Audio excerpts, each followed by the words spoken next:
Hey beauties, good evening to you. So beautiful people, I was watching the news and I think it was a business news that came on that Archibald Gordon was doing, or just a regular section.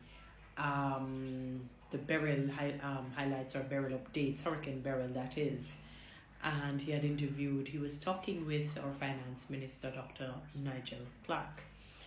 And I know he was asking some very salient questions as it relates to, what is the move in terms of the places being fixed and what monies are allocated to do so. I guess he wanted to ascertain if it will be to the cost of the Jamaican people or what it is that will really happen where we are concerned. And he was pleased to say that they're not, Dr. Nigel Clarke that is, was pleased to say they're not scrambling for monies. They have put plans in place, or monies are in place to take care of the aftermath as it relates to Hurricane Beryl. So all the people that, well, not necessarily all, but generally speaking, the places that have been disenfranchised, damaged, there is some sort of a defect after the hurricane, or maybe houses and people who have been, displaced, they have monies in their kitty, separate and apart, from having to go to the Jamaican people via taxes and all of that. I'm assuming this is what he's saying, on the basis that they say that they have monies put aside for, because they have contingencies. They have put things in place where they don't need to sort of beg, borrow in order to get money to deal with the consequences of Hurricane Beryl, and that was music to the ear. So we should not be looking and noticing that, wait, everything is going up.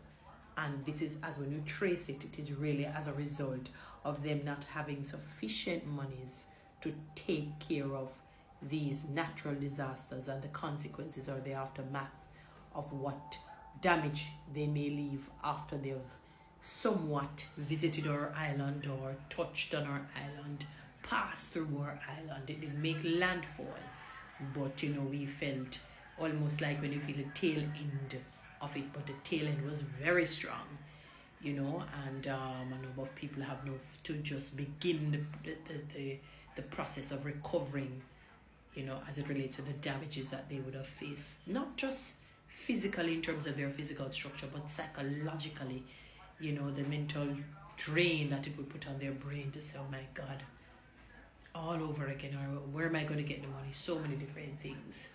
Noticing the Prime Minister has been going around and speaking with people across the different parishes. He's in the St. Elizabeth's division, or was in it, and speaking with a lady who her entire roof was gone. She's with child and I think she has other children.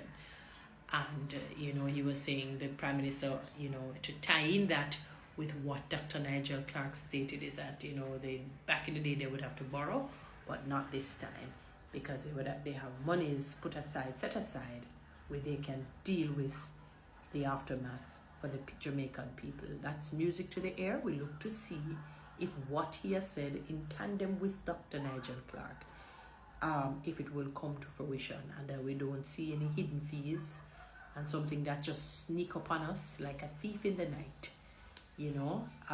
where we have to pay and pay and pay to deal with the situation regarding our Jamaican people. See, Cedella Marley, is trying to do, raise some funds to send back food, to her country, her home country, or the country of her birth, I should say, Jamaica, that is, to help the disenfranchised, the indigent, the needy, to send back food supplies, which is commendable as well, because again, things are very difficult, and not only for the indigent, meaning the poor, but people who may be working but things are tight because the salary is not grandiose, the salary is not in tandem with their educational attainment, so they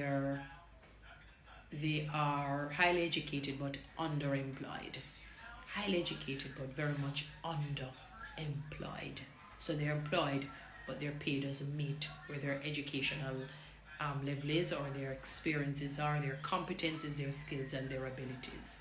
Trust me, I fall into the underemployment category, It is a sad, sad reality, but many Jamaicans are there. And it's not for the want of not trying for better. But this country's a links. You have to link this one, you have to link that one. Remember, you don't have to be. We have promulgated a message of fully don'ts. And the people who seem to be that way seem to be the ones thriving and progressing. Oh well, anyway, guys, so glad to hear the finance minister said it won't be at the cost of the Jamaican people, that they have money in place. One favor from the finance minister, please contact Ms. Tisha Clarke Griffiths, the Jamaica Civil Service Association president, and she has, rolled out some things that they want to be sorted out in terms of the passenger mileage, being restored, people to get back monies on salaries and mileage and other things that relates to monies. Grant it to her, because I'm sure that what she has proposed is not unreasonable. It is not unreasonable, because all public sector workers are essential workers. Some may carry more precedence than some because of it's life or death sort of a situation. For example, the medical profession would be on top. I don't know, maybe teacher, second, lawyers, third, I don't know. But we are all essential workers, because if you were to look at the hierarchical structure in public sector overall, you will see how the dots are connected and how this one is really important. So some may be the bedrock, some the foundation, some the walls, some the columns. But it's just like your body.